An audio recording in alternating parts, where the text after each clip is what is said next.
আসসালামু আলাইকুম দর্শক ভাইরা, আমি ইঞ্জিনিয়ার আহমেদ সিরাজ ছিলাম, এবিটি ব্লক ফ্যাক্টরি। আজকে আমাদের একটা প্রজেক্ট কুমিল্লা দেবিদার ভূঁইয়াবাড়ি, দেবিদার থানা থেকে জাস্ট থানার সামনে দিয়ে যে রোডটা ভিতরে চলে আসলো সেই রোডে আসলে আপনারা এই বাড়িটা দেখতে পাবেন। এখানে 3টি বেডরুম, ডাইনিং, কিচেন, বাথরুম এবং পোর্চ সহকারে। এলিভেশনটা আমরা দিয়ে দিব, দেখতে পাচ্ছেন।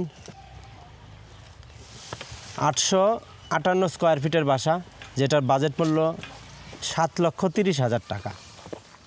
7,29,300 টাকায় এই বাড়িটা পাচ্ছেন। আসলে বাড়িটা দেখে এবং যে হ্যাভি কাজ হচ্ছে, ওই যে টিন শেডটা দেখতে পাচ্ছেন, ওই একটা বাড়ি করতে 7 লক্ষ টাকা লাগছে। আমার ধারণা ওর 7 লক্ষর বেশি লাগবে এই অঞ্চলে যে টিন শেড বাড়িগুলো হয়। টিন শেডের টাকায় বিল্ডিং বাড়ি। এখানে একটা বেডরুম, প্রত্যেকটা বেডরুম এখানে 12 ফিট বাই 12 ফিট বেডরুম, অনেক বিগ সাইজ বেডরুম। ফাউন্ডেশন ঢালাই পরে ব্লকের গাঁথনি চলতেছে। অ্যাটাচড বাথরুম আছে, এটা attached bathroom 7 feet by 5 feet. এখানে ওয়াশ বেসিন এরিয়া এবং ডাইনিং স্পেস। এটা হলো কিচেন, এটা হলো কমন বাথরুম, এটাও 7 feet by 5 feet common bathroom. এবং পাশেই দেখছেন kitchen 9 feet by 6.5 feet, 9 feet by 6.5 ফিটের কিচেন। এটা সামনে পোর্টস এবং পাশে বেডরুম, এই পাশে বেডরুম। অনেক সুন্দর পোর্টস সহকারে এলিভেশনটা অনেক সুন্দর আসবে, আমরা দিয়ে দিব, ফ্লোর প্ল্যানটাও দিয়ে দিব। বাড়িটা 858 স্কোয়ার ফিটের বাসা, 7,29,300 টাকা বাজেট মূল্য। এবিটি বিল চার্জ করবে 7,29,300 টাকা। আমাদের লোড বেয়ারিং সিস্টেমে দেখুন যে আমরা ফাউন্ডেশন থেকে আসলে কিছু টেকনিক্যাল ব্যাপার আজকে আমি আলোচনা করব। টেকনিক্যাল ব্যাপারটা হলো যে এই যে আমি যে এটাতে মাটিতে দাঁড়াইছি এবং ফাউন্ডেশন, এই ফাউন্ডেশনটাই কিন্তু আমাদের ছাদের লোডটা নেবে। এখন এই ফাউন্ডেশনটা তো ডাইরেক্ট ছাদের থেকে লোড আসবে কীভাবে? ছাদ এবং ফাউন্ডেশনের মাঝখানে যে ডিস্টেন্সটা প্রায় 13 ফিট একটা ডিস্টেন্স, ছাদের লোডটা এই ফাউন্ডেশনে আসবে কিভাবে? এটা ফ্রেম স্ট্রাকচার বিল্ডিংগুলোতে ছোট ছোট যে 1 ফিট বা 8 ইঞ্চি 9 ইঞ্চি 10 ইঞ্চি যে 12 ইঞ্চি 16 ইঞ্চি কলাম থাকে, কলামের মাধ্যমে একদম ছাদের লোডটা এই ফাউন্ডেশনে আসে। এখন আমরা তো কলম ব্যবহার করতেছি না, রেক্টেঙ্গেলের কলম, স্কোয়ার যে কলমগুলো ওগুলো ব্যবহার করি, তাহলে আমাদের ছাদের লোডটা কিভাবে আমাদের ফাউন্ডেশনে আসবে? এই টপিক্সের উপরে আমি আপনাদের সাথে আলোচনা করব। লোড বিয়ারিং বাড়িগুলা কিভাবে সিকিউর হয় ফ্রেম স্ট্রাকচারের তুলনায়, সেটা পয়েন্টটা আমরা আলোচনা করব। আপনারা দেখতে পাচ্ছেন এখানে যে ফাউন্ডেশনটা, পাশে 1 লাইন ব্লক গাঁথানো হয়েছে, গাঁথনি কমপ্লিট করা হয়েছে এবং তার সাথে দেখবেন একটা রড আছে। আমাদের এই ব্লকগুলো ইন্ডিভিজুয়ালি লোড বিয়ারিং, মানে প্রচুর লোড নিতে পারে।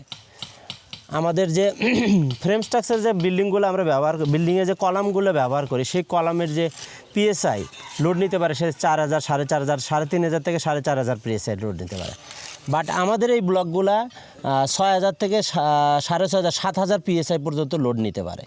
আমরা ল্যাবে টেস্ট করে দেখছি। এই সলিড ব্লক, যে ব্লকগুলো সলিড করা হচ্ছে, যেগুলো ফাঁকা সেটা 3,000 থেকে 3,500 পর্যন্ত লোড নিতে পারে পিএসআই। এই সলিড ব্লকগুলা আপনার এই সলিড করে দেওয়ার কারণে এই অংশটুকু ব্লকের এই 50% অংশটুকু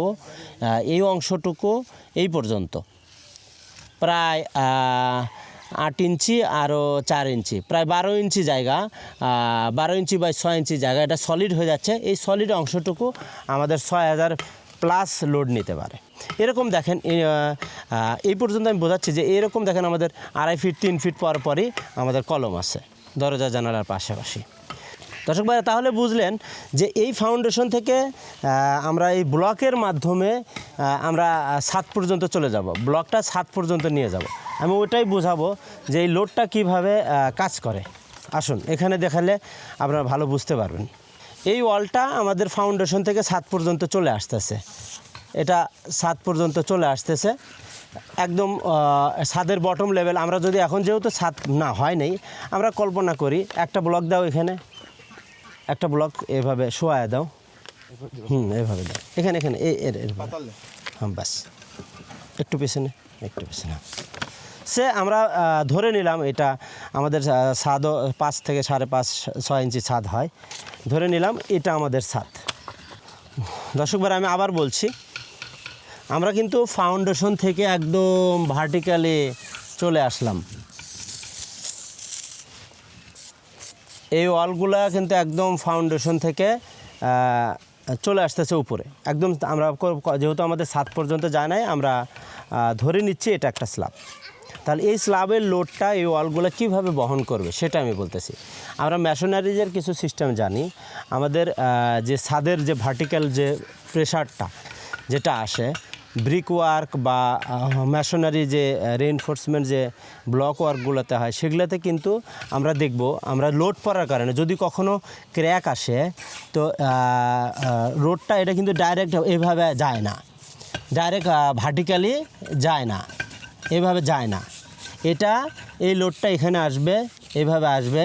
আচ্ছা, এই যে 45 ডিগ্রি মানে প্রত্যেকটা জয়েন্ট থেকে এভাবে নিচে নিচে চলে যায়। আমরা যে বিভিন্ন জায়গায় প্র্যাকটিক্যালি দেখব, মানে এভাবে আস্তে আস্তে শিফটেড হয়ে যায়, মানে স্থানান্তর হয়ে যায়, মানে ডাইরেক্ট ভার্টিক্যালি লোডটা যায় না। এটা একটা ব্লক থেকে আরেকটা ব্লক এবং আবার এইভাবে এভাবে আমরা বিভিন্ন দেখবেন ইটের বাড়ি, বিভিন্ন ব্লকের বাড়িতে দেখবেন লোডটা এইভাবে ক্র্যাক আসে, ক্র্যাকটা আসে এইভাবে ঢেউ, মানে ডাইরেক্ট ভার্টিক্যালি নিচে যায় না। এটা প্র্যাকটিক্যাল থেকে আমরা বিভিন্ন জায়গায় দেখছি। তো আমাদের এটা যদি স্ল্যাব হয়, আমাদের স্ল্যাবের লোডটা এখানে পড়ে, তাহলে এই লোডটা আমাদের এটা ডিভাইডেড হয়ে যায় প্রত্যেকটা ব্লকে এভাবে 90 ডিগ্রি করে 90 ডিগ্রি নামে আবার এদিকে যাবে, এবার ডিভাইডেড হয়ে যায়, প্রত্যেকটা ওয়াল নিয়ে নেয়। এখন দেখুন মজার ব্যাপারটা হলো এখানে লোড বিয়ারিং সিস্টেমে দর্শক ভাইরা দেখবেন, এটা মনোযোগ সহকারে দেখবেন। এটা যদি স্ল্যাব হয়, এই স্ল্যাবের লোডটা যদি এইভাবে আসে, তাহলে এটা যখন এইভাবে ডিভাইডেড হয়ে যাচ্ছে, প্রত্যেকটা এইদিকেও যাবে, যতটুকু যাবে এইদিকেও ততটুকুই যাবে। তাহলে এখানে যদি আমাদের লোডটা আসার পরে দেখবেন এইখানে আমাদের একটা ঢালাই আছে, কনক্রিট আছে। তাহলে যখনই আমাদের মানে নিলাম এখানে আমাদের ক্র্যাক আসলো, এভাবে ক্র্যাক আসলো, এখানে এটার থেকে এখানে লাগলো, এখান থেকে এইভাবে যাবে, এইভাবে যাবে, আবার নিচে নামবে, নিচে নামে আবার এইভাবে যাবে, আবার নিচে নামবে। ধরেন যখনই এই ক্র্যাকটা আসতে চাবে, দেখেন এই কনক্রিটটা ঢালাই করা হয়েছে, এটা সম্পূর্ণ সলিড করা হয়েছে, এটা কিন্তু সলিড অংশ, এটা কিন্তু সলিড অংশ, এটা হলো আমাদের ব্লক লোড বিয়ারিংয়ে এটা সলিড অংশ, একদম ফাউন্ডেশন থেকে সলিড অংশ, এটা হলো সলিড। তাহলে দেখুন যখনই যদি কোনো কারণে আমাদের বিল্ডিংয়ে ক্র্যাক আসতে চায়, এভাবে যেতে যেতে এই যে এখানে যে ওয়াল রডটা আছে ভার্টিক্যাল রড, তখন এটা আর পাস করে আর যেতে পারে না, এটা ব্লক হয়ে যায়, এটা রুখে দেয়, মানে এই লোডটা এইভাবে তখন এই রেইনফোর্সমেন্টটা আর আগে যেতে দেয় না। সো কোনো কারণে বিল্ডিংয়ের আর্থকুইকের কারণে বা মাটি দুর্বলতার কারণে যদি বিল্ডিং ডেবে যায়, তখন যদি ক্র্যাক আসা শুরু হয় বা আসতে চায়, তখন দেখা যাবে কি শুধুমাত্র এই যে আমরা এখানে উইন্ডো এই জন্য 4 ফিট রাখা হয়েছে, এখানে আবার হয়তো 3 ফিট 3.5 ফিট আছে, তো এইটুকু জায়গাতেই ক্র্যাকটা সীমাবদ্ধ থাকে, এটা সম্পূর্ণ বিল্ডিংয়ে ছড়িয়ে ছিটিয়ে যায় না। না যাওয়ার কারণ হলো এই যে আমরা রেইনফোর্সমেন্ট দিছি, এই ক্র্যাকটা আমাদের এখানেই বাধাপ্রাপ্ত হয়, বাধাপ্রাপ্ত নিচে চলে যায়, এখানেও ঠিক তেমনই। এখন আসুন যে আসলো যদি আমাদের ক্র্যাকগুলো এখানে আসতেই পারে, এই 2 ব্লকের জয়েন্টে ক্র্যাক আসলো, তখন আমরা কি করব? আমাদের ব্লক কখনোই ক্র্যাক আসে না, ব্লক কখনোই আমরা কোনো প্রজেক্টেই দেখিনি ক্র্যাক আসছে। আমরা কি করব? এই যেখানে যদি আমরা ক্র্যাক আসে বা যেখানে এখানে যদি ক্র্যাক আসে এই 2 ব্লকের জয়েন্টে, তখন আমরা কি করব? আমরা এই যে এটা ক্লিন করব। এটা যেহেতু একটা জয়েন্ট, এই জয়েন্টটা আমরা ক্লিন করে দেব, মানে এই মশলাগুলো গ্রাইন্ডার মেশিন দিয়ে ক্লিন করে দেয়, আবার পুনরায় মশলা দিয়ে ফিক্স করে দেবো। সো আমাদের বিল্ডিং রিপেয়ার হয়ে গেল, মানে লো মেনটেন্যান্স খুবই কম।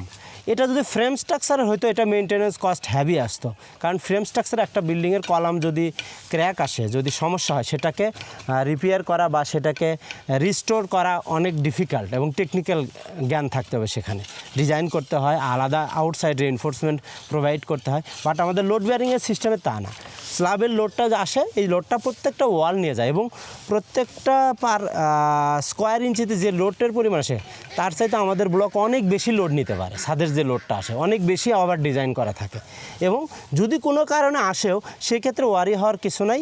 আমরা শুধুমাত্র এই জয়েন্টটা মশলাটা খুলে ফেলে দিয়ে আবার নতুন করে মশলা দেবো, এবং এই জয়েন্ট কিন্তু কন্টিনিউ যাওয়ার সুযোগ নেই, কারণ এখানে রড আছে আপনারা দেখতে পাচ্ছেন। এটা হচ্ছে 1 ফিট 1.5 ফিট পরে স্টপ হয়ে যাবে, অটো বন্ধ হয়ে যাবে। এই সাইডেও তাই, ঠিক তেমনই আসলে আপনারা আসলে আশা করি বুঝতে পারছেন, প্রত্যেকটা জায়গায় স্ল্যাবের লোড এইভাবেই ফাংশন করে। এই জন্য আমাদের বিল্ডিংগুলো ফ্রেম স্ট্রাকচারের তুলনায় অনেক অনেক বেশি সিকিউর হয়, যে আমাদের লোডগুলা ভার্টিক্যালি চলে যাচ্ছে, এবং যদি কোনো কারণে বিল্ডিং এক সাইড ডেবে যায়, সো সেই কারণে এই রেইনফোর্সমেন্টগুলো এই ক্র্যাকগুলো প্রতিরোধ করতেছে, এবং যদি তারপরেও কোনো জায়গায় আসে ইজিলি আমরা রিপেয়ার করতে পারতেছি, যেটা ফ্রেম স্ট্রাকচারের তুলনায় অনেক অনেক কম খরচে সম্ভব এটা, এবং রিস্ক ফ্যাক্টরও কম। আপনারা দেখতে পাচ্ছেন সম্পূর্ণ বিল্ডিং জুড়েই দেখেন ফাউন্ডেশন, আমি দেখাচ্ছি যতগুলো ওয়াল আছে সবগুলো ওয়ালই ফাউন্ডেশন দেখেন, এবং মেশিনারি সিস্টেমে যে লোডগুলো ডিস্ট্রিবিউশন হয় সেটাও আপনারা জানেন, আমি বুঝিয়ে দিলাম। মূলত আমরা এইভাবেই লোড বেয়ারিং সিস্টেমে বাড়িগুলো করে দিচ্ছি, এবং অনেক ক্লায়েন্টও বলে যে এত হ্যাভি কাজ, একতলা ফাউন্ডেশন কোনো সমস্যাই হবে না, কারণ আমরা অভ্যস্ত যে আমাদের গ্রাম অঞ্চলে দেখি যে ব্রিক ফাউন্ডেশনের উপরে একতলা ছাদ দিয়ে করতেছে, সেখানে আমরা সম্পূর্ণ আরসিসি সিস্টেম করে আমরা কাজগুলো করে দিচ্ছি। তো ধন্যবাদ দর্শক ভাইরা সাথে থাকার জন্য। আমি ইঞ্জিনিয়ার আহমেদ সিরাজ ছিলাম, ABT block factory, Comilla Debidwar থেকে। আপনারা যেসব ভাইরা, অনেক ভাইরা প্রবাসে আছেন, কুমিল্লা থেকে গেছেন, তারা ইচ্ছা করলে এই সরজমিনে ভিজিট করতে পারেন প্রজেক্টটা, এবং আপনার আত্মীয় স্বজনকে পাঠাতে পারেন। তারা সরজমিনে দেখে যদি ভালো লাগে আমাদের ডিসপ্লে দেওয়া নাম্বারে যোগাযোগ করবেন। ইনশাআল্লাহ আমি আহমেদ সিরাজ আপনাদের সাথে আছি, থাকবো আপনাদের ভালোবাসায়। আমাদের কোম্পানি ধীরে ধীরে সারা বাংলাদেশে ছড়িয়ে ছিটিয়ে আছে, এবং অনেকেই এনার্জেটিক ইঞ্জিনিয়ার তারা কাজ করতেছে।